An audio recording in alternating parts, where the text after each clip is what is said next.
Today's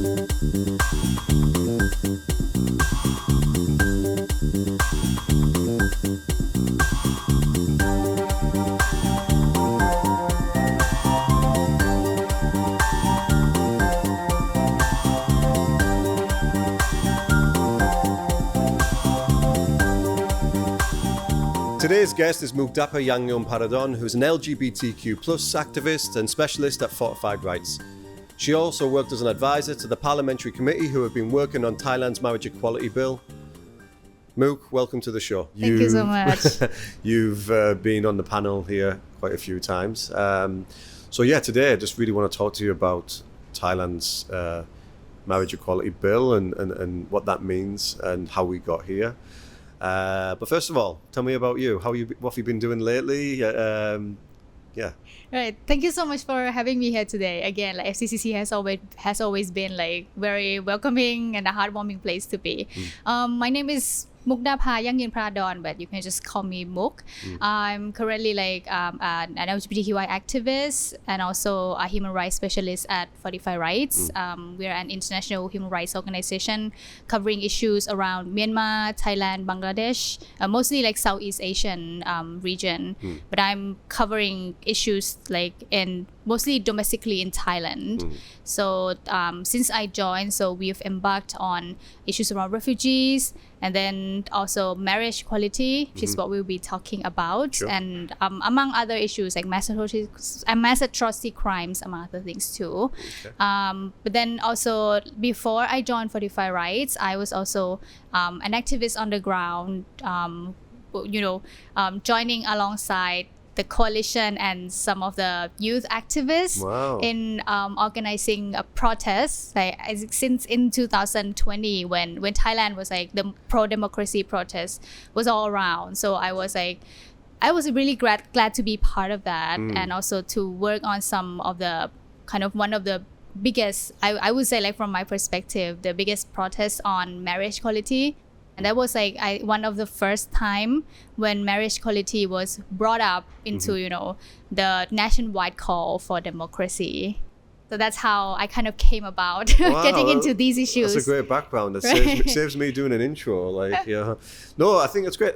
Actually, let's just go on to that then first. 2020 protests in Thailand. I didn't think we were going to talk about that today, but that's great that you were part of that. Certainly you can talk about it.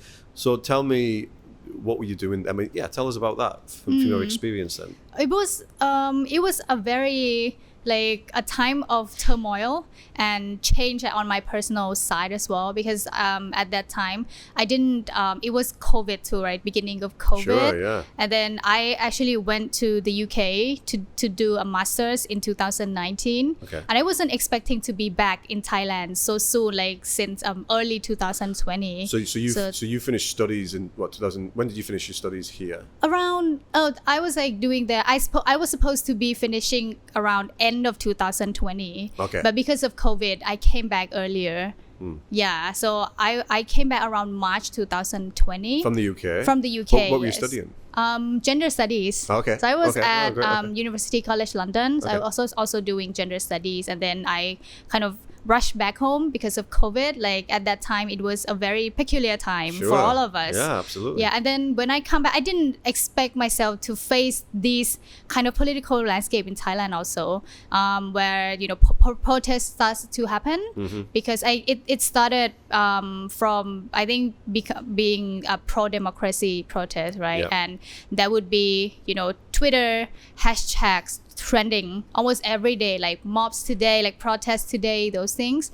So I actually at first I was just participating in those protests, just going where they would have like a kind of flash mob, for example, protests. I joined, and then just after a short while I come to connect with a group of LGBTQI activists, and actually most of them are students at that time. So students at my former university, Chulalongkorn University, but then other universities too. And then we kind of dragged along, like just get together, and then they were actually at that time organized a couple of protests, like since before I came back. But then I thought like when they were saying that they are doing one around marriage equality and wanted to bring LGBTQI agendas onto the main political landscape, which is something that doesn't really happen before. Okay. So I was like also interested, so I asked them that, could I join, like can I be part of this, like anything, like I think like I want to kind of participate in it and be a part of, like just helping to organize. So that's like how it all came about. Yeah. Okay, so at that point then, that's interesting you've went so detailed into that. What was the aim at that point then for these LGBTQ plus activists? What was the target? What was the feeling around that? What sparked it as well? Was it the protest that sparked it, and a lot of different activist groups were sort of advocating for different issues? Is that how it came about? And then what was the feeling and the target then? Around that time, there were already conversations around marriage equality, like say the hashtag marriage equality. In Thailand, we call Somrot Thao Thiam, right? It was already some kind of a trend among, I think, just the general public too. Like there starts to be conversations around it. Before it was pretty quiet, even though there were movements that was like just a decade ago, but then it was like the accumulation of, I don't know, like maybe people started talking about it. The campaign, the movement also keeps up to this trend, and just so it was, I think around that time many of the LGBTQI activists started to ask themselves what were some of the issues what were some of the agendas that we can really bring up and then shed some light on among these pro-democracy movement that's going on. Because at the end of the day, they were we shared the same feelings that when you talk about democracy, you cannot not talk about LGBTQI rights as part of the human rights. So that's I think that's the shared sentiment that people have, and especially the activists on the ground at that time. So that leads to the many of the protests being organized on LGBTQI rights and issues. That's interesting how you can be passionate about certain issues and then use that momentum from the protests, which were for different reasons, to sort of push that forward then. Okay, so you were doing that and then you joined Fortify Rights 2021, I believe? Yes. Is that right? Yes, like a bit after that, so in 2021. So was it someone who came to you and said, do you want to work with us, or was it a role that you applied from, or how did that come about? I just applied for jobs. Like basically, really? Okay. I came back and then I need jobs too. So I was like eyeing for many things. Like actually, before I joined Fortify Rights, I also had the occasion to work on some book translation. So that's like a kind of a project kind of job. So it lasted for a while, but then when the translation was completed, when it was finished, then I was also like trying to look for an international organization's job. Oh wow. Okay. Yeah. So because before I went to the UK, so I was already working in these kind of industry, the non-governmental industry. But then at that time, it was more like a consultancy to it. But now that I came back, I was thinking, maybe like I want to kind of try to find a full-time job to it and then see if it's really what I think it is. So that's the beginning of the Fortify Rights story. What I wanted to ask you about being in London then, so you studied gender studies. Yes. So why London? Why is that London? Were you London College? Is that what you went? University College London. University, UCL. So do they specialize in gender studies? And what's the whole, what in your experience, how did you find living in London, studying gender studies, and that environment for LGBTQ plus people in London? Like, give me some insight into that. When I was like searching, I came across this course at UCL. It's the only master's program that does multidisciplinary approach to gender studies. So it was like a bit like the answer that I was looking for. Like even though I was like just reading the modules that I got interested, so I applied for it and then went to see through it, basically, if it's like really what I was expecting. Cool. And it's really like it's the teaching is one part, but I think what's really like giving me good memories were the environment to it, how the class was comprised of people from diverse backgrounds. Yeah, like I was going to ask that. Yeah, okay. Yeah, it's like one of the best parts, I think, of going to study abroad, that you are out of your own comfort zone, you're out of your own perspective of the world, and then you go there and then you touch upon others' perspective and then you learn from them. I think that's one of the biggest feelings I still remember studying and living in London. Yeah. So that's interesting. So how does London compare to, let's say, Bangkok then? For people with diverse and you know, that community of LGBTQ plus, like, you know, how does it compare? Is there pros and cons both sides? I mean, what's your experience?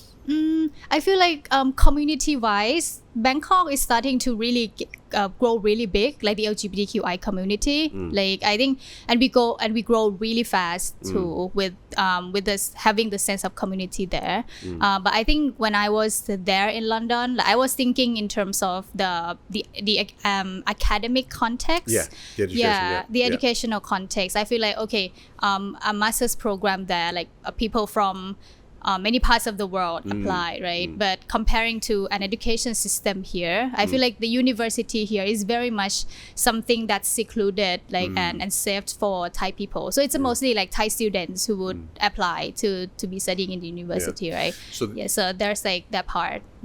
So the UK has more of an emphasis on the educational side, and it recognises that this topic, if you like, but here there's more of a community base. Yes.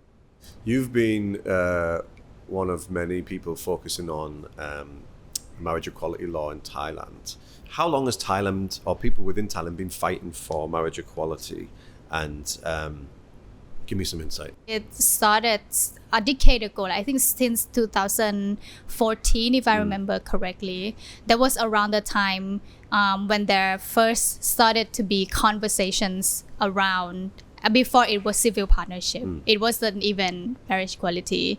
So of course there were people who, you know, have lived experience of, you know, living together as a couple and then campaigning for it. But I feel like the cultural environment and the societal environment of Thailand at that time isn't very much open to it, that these voices were dimmed and then it became silent. But I think since 2014 onwards, there starts to be like from when people doesn't really know what civil partnership means, and then they started to come to understand that, so you're pushing for an LGBTQI couples, LGBTQI marriage, and then civil partnership was a talk of the town for a while. There were attempts to push for a civil partnership bill from civil society at that time too. So they worked closely with the Ministry of Social Development and Human Security to work on that. But then some years later, conversations begins to turn, like has a turning course when a scholar, a PhD scholar, his name is Paetongtarn. He started to he works his own thesis was working. He was basically working on marriage equality. So it was like the beginning of it, the foundation to it, where he says that it's not enough to just have a civil partnership bill. What we are trying to do, what he aspires to do, is to revise one of the kind of biggest law in this country, which is the Civil and Commercial Code that governs issues around marriage, inheritance around that time. Until this time. It was that time. So that's the main goal of his thesis. And he writes the thesis. In that thesis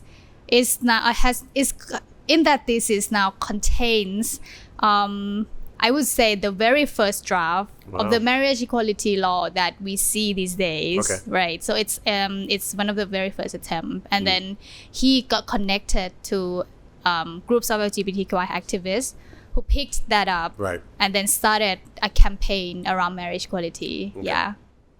Marriage equality. Tell us a bit about. What does it mean? What does it mean? Yeah. Right. And what does it mean? So the amendment to the code proposes that before the language in the law, we say that, especially section 1448 of the code says that a man and a woman can get married, right? So just like a basic language. But what we're trying to do is to change those gender term, man and woman, into a gender neutral term, like individuals or person. You could say a person and a person can get married, and with these changes, it basically unlocks, now people of all gender, however they identify themselves, two people can get married regardless of their sex or gender. Yeah, so that's but it kind of changes the principle of how we view marriage these days, and also unlocks the benefits that comes to it. So in those, like in the very kind of technical legal language of the code, then it's just you're on a Microsoft Word document, and then you find the gendered words and then replace it with a gender neutral word. So replace man and woman with individuals, and change husband and wife to spouses. Yeah, and then when you replace this, then it means that now if two gay men get married, they would be spouses, right? So the status of the spouse that they have, they are entitled to the rights and benefits that the law says to. Right. Okay.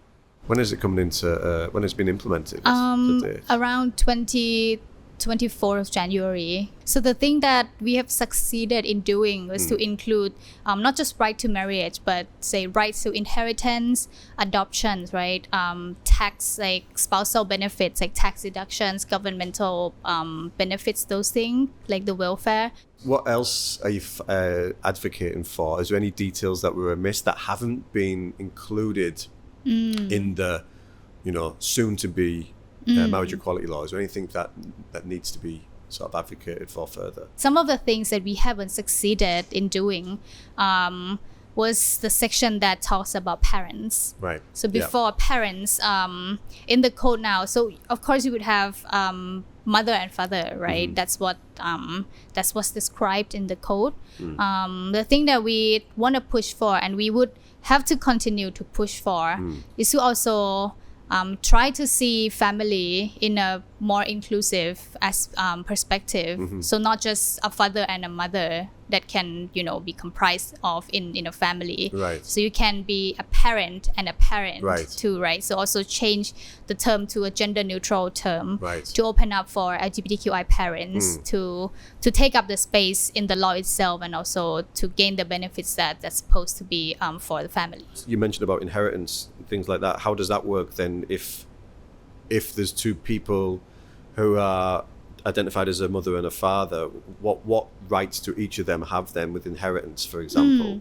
That's one of the puzzle, because inheritance, what's unlocked is just inheritance between couples.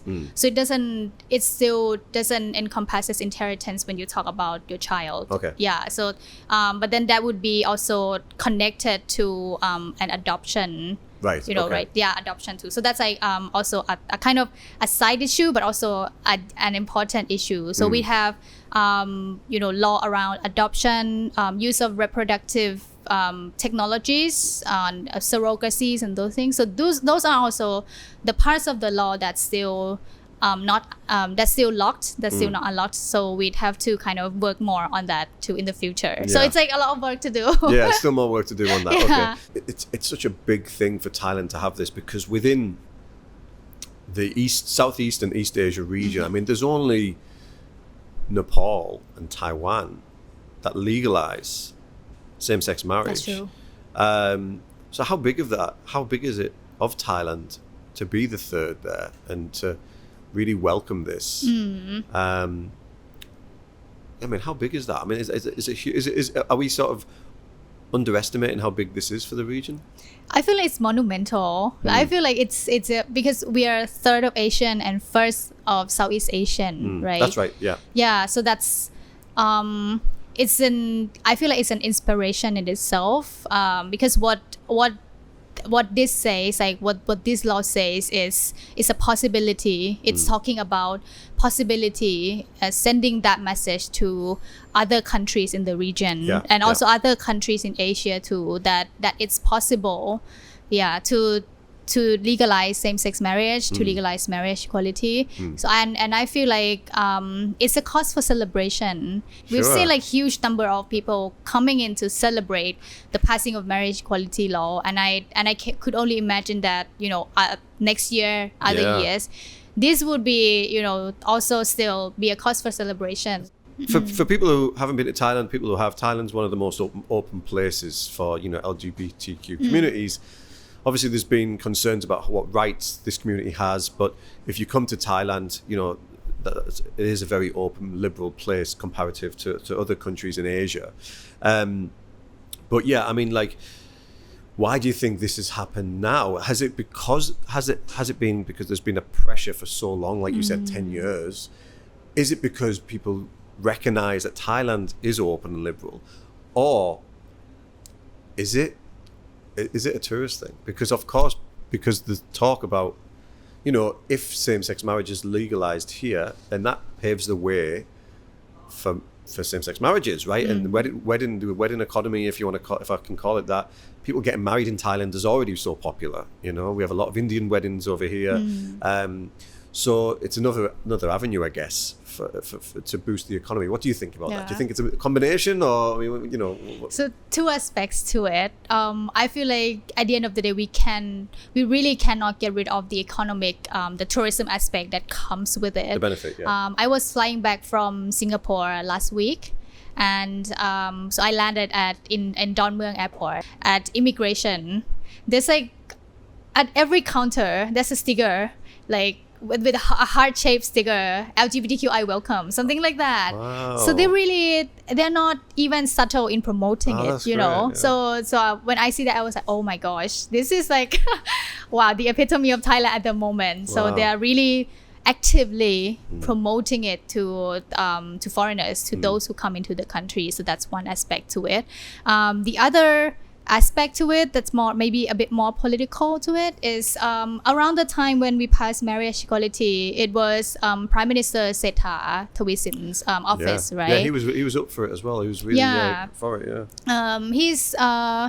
He's positive to it, but I was also thinking that the election, the general election, didn't end well in Thailand at that time. So we have a poll-winning party, but that party didn't end up being a leading government. So around that time, there were questions around legitimacy of the whole cabinet of the prime minister of the Pheu Thai party.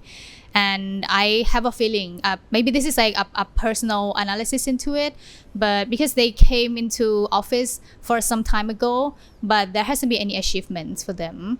And from what I see, it seems like they put all the agendas onto the table, and then they were trying to see which one would be a quick win for them, a quick achievement for them to do. I come from a human rights perspective, so I know there were more grave issues that you cannot touch upon, civil and political rights, refugees issues. These are not quick wins. These are some of the things that has, negotiations to it. There were conflict of interest to it. So some parts of me feel like LGBTQI marriage was brought up as one of the things that if the government passes it, they can claim that this is, their achievement, one of their first achievements to it. That nonetheless, I'm still very much happy to see it being passed. Like, even though, like, at the end of the day, I don't know what they would really think, but if that's really true or not. But I feel like it really benefits the whole LGBTQI community. So there's really not really a complaint into that, but it's just like a bit of how I see it. Yeah, absolutely. You're right to have your opinion on it. Are you confident then? Obviously, you mentioned there's more things to advocate for in the future. Are you confident then we have a new Prime Minister, Paetongtarn Shinawatra?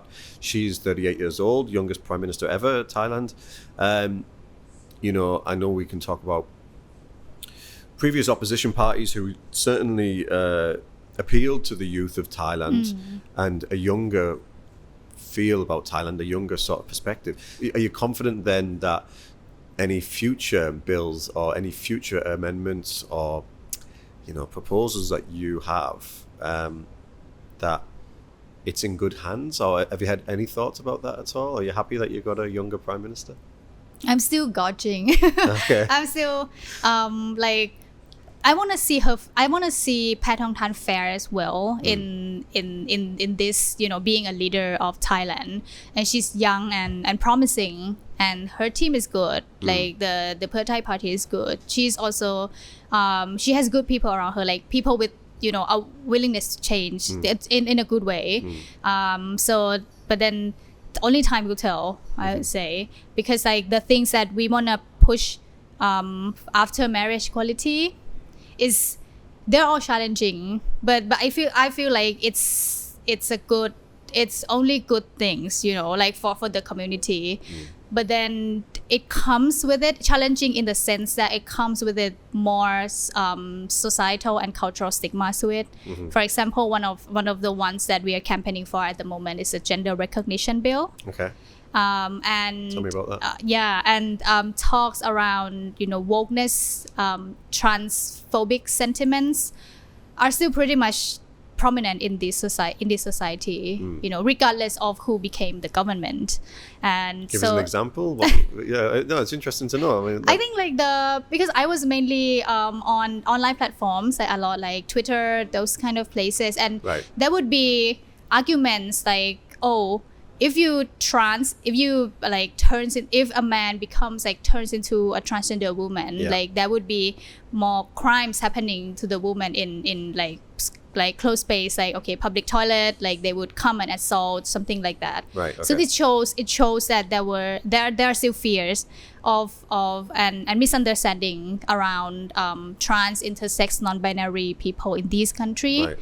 And these are the things that eventually, if you're going to pass the law, it will be brought up to be discussed in the parliament, in the cabinet itself.